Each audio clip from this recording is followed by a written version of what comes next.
Continuamos con La Noche. Continuamos en este programa La Noche. En la primera parte hablamos con un disidente político en el exilio, con Antonio Ledesma, quien logró fugarse de un cautiverio. Lo tenían en casa por cárcel, pero aún así lo tenían privado de su libertad, en contra de su voluntad y de manera injusta e ilegal.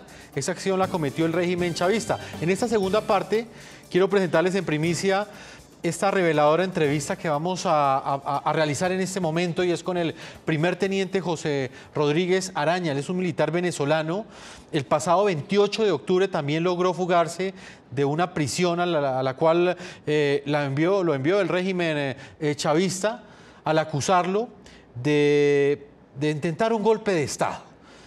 Él ha querido hablar con nosotros desde Colombia.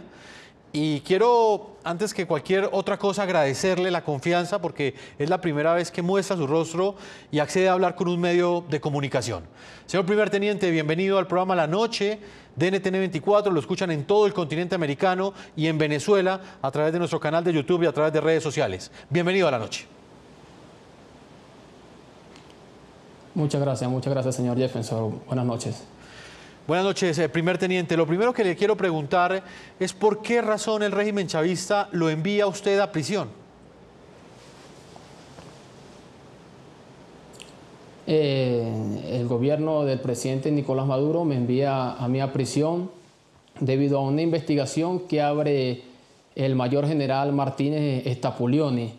Él envía como un comunicado a la Dirección General de Contrainteligencia Militar, el DIGESIN, y ellos abren un expediente administrativo, un expediente penal, en mi contra, para investigarme junto a unos compañeros por un supuesto caso de intento de golpe de Estado, planificación de un golpe de Estado en contra del presidente Nicolás Maduro, de Tarek Al-Sami y del capitán Diosdado Cabello. Es lo que refleja mi expediente penal, que está suscrito en el Circuito Judicial Penal Militar en la ciudad de Caracas. Primer teniente, ¿usted cuánto duró en el ejército venezolano? Ya yo desde el 2008 soy militar del ejército venezolano, desde septiembre del año 2008. Estamos hablando de cerca de 9 años que usted estuvo al interior de las fuerzas militares venezolanas. ¿Cómo es el ambiente al interior de la Fuerza Armada, teniendo en cuenta que muchos de ustedes son los encargados, en varios casos, de reprimir esas protestas en Venezuela? Al interior de la Fuerza Armada, ¿cómo se reciben ese tipo de órdenes donde la represión es el denominador común?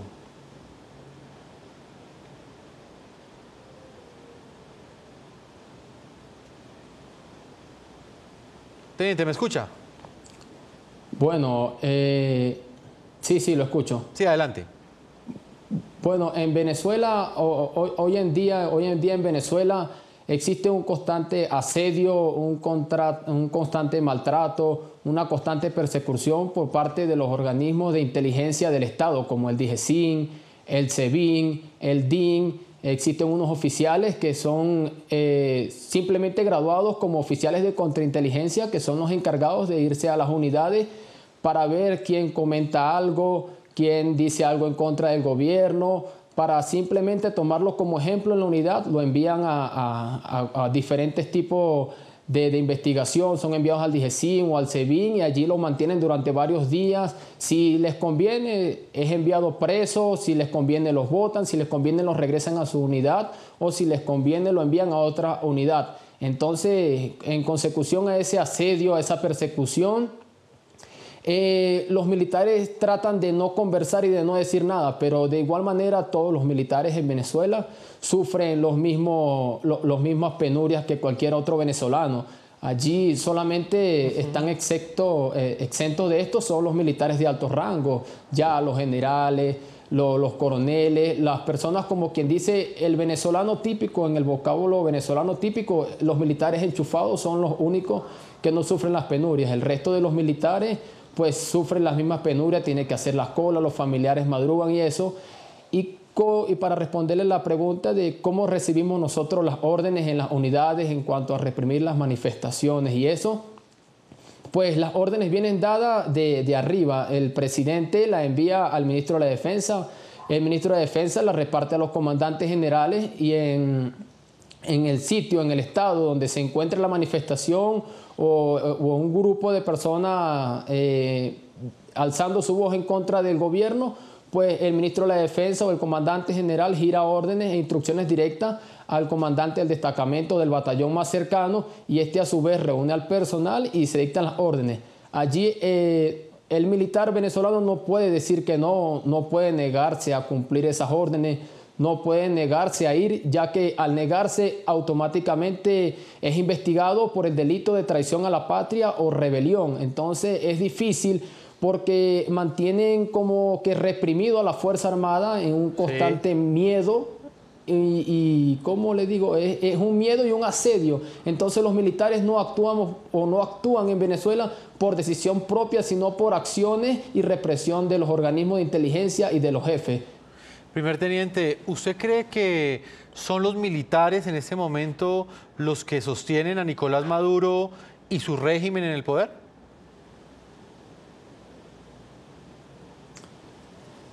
En realidad creo que la Fuerza Armada es la responsable de que aún el gobierno se mantenga en el poder. En realidad creo que es el ministro de la Defensa el que está garantizando que el presidente Maduro aún sigue en el poder. Porque nosotros, si nos basamos en nuestro código de ética, en nuestro juramento que hacemos cuando nos graduamos, nuestro deber es mantener la estabilidad de un país, es defender a la población, es simplemente garantizar que Venezuela sea un país de armonía y que se conviva de manera exitosa, y cosa que no se está pasando ahorita. Pero la Fuerza Armada está manteniendo al presidente en el poder por las garantías y por los privilegios de pocos generales, de unos generales de un grupo de militares. Entonces que mantienen, ese grupo de militares mantiene acechado a los oficiales subalternos, a oficiales superiores, tropa profesional, tropa alistada, sí. Y es allí como el presidente aún se mantiene en el poder, pero el principal responsable es el ministro de la Defensa, que mantenga aún en el poder al presidente de Venezuela. ¿Qué le pasa a un militar que toma la decisión de apartarse de este tipo de órdenes en las cuales la represión es la herramienta a utilizar para detener ese descontento popular, o inclusive muchas veces ni siquiera es una posición política, sino es el hambre que ya hay en las calles? ¿Qué le pasa a un militar que toma la decisión de sublevarse? Bueno, como ya te lo he comentado en un principio, un militar que toma la decisión de sublevarse o de no cumplir una orden que éticamente va en contra de sus principios o en contra de lo que le garantiza o lo que tiene que garantizar él como militar, al no cumplir esta orden, es simplemente, tiene dos opciones: o lo botan de la Fuerza Armada o le abren un expediente de investigación por rebelión o sublevación militar. Son las únicas dos opciones que tiene el militar venezolano cuando decide no cumplir esa orden. Entonces, en base a esas únicas dos opciones, entonces muchos militares tienen familia, tienen hijos pequeños, están recién casados. Entonces, al pensar de que podrían abandonar a su familia porque lo vayan a meter preso o porque lo voten y luego no encuentren un sustento para su hogar, pues por el miedo les toca cumplir las órdenes ya. A usted lo acusaron de conspiración, de estar planeando un supuesto golpe de Estado en contra de Nicolás Maduro, y quizás esa fue una de las razones por las cuales lo enviaron a prisión. ¿Qué tipo de vejámenes, qué tipo de atropellos sufrió usted durante el tiempo que estuvo encarcelado? Bueno, yo fui o estuve siendo investigado por los delitos de rebelión, instigación a la rebelión, motín y traición a la patria. Yo fui capturado el día 6 de marzo del presente año.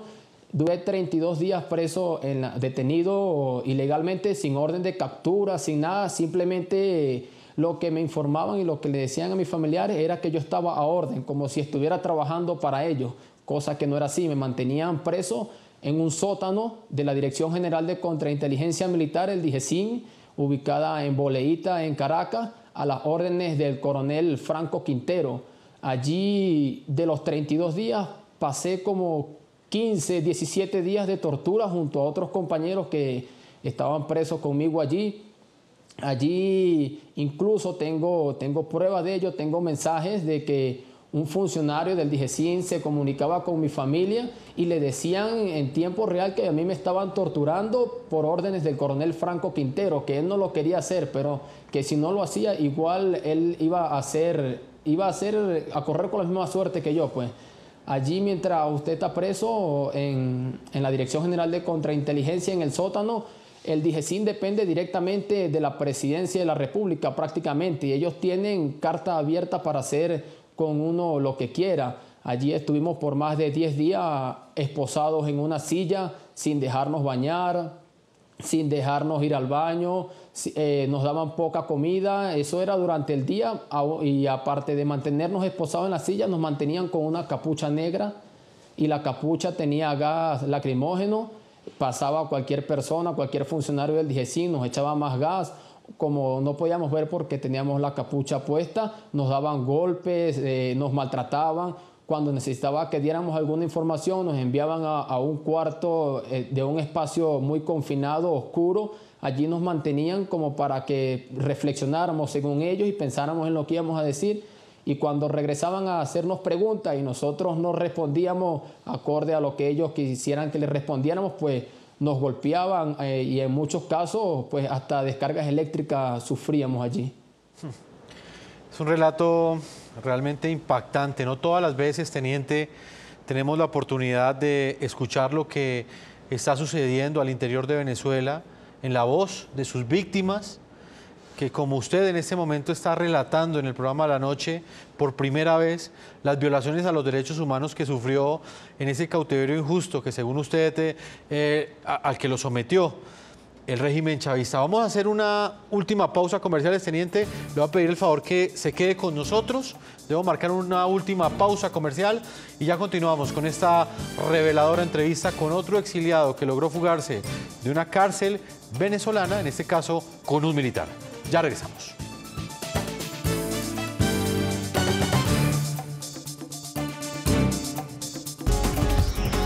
Ya regresamos con La Noche.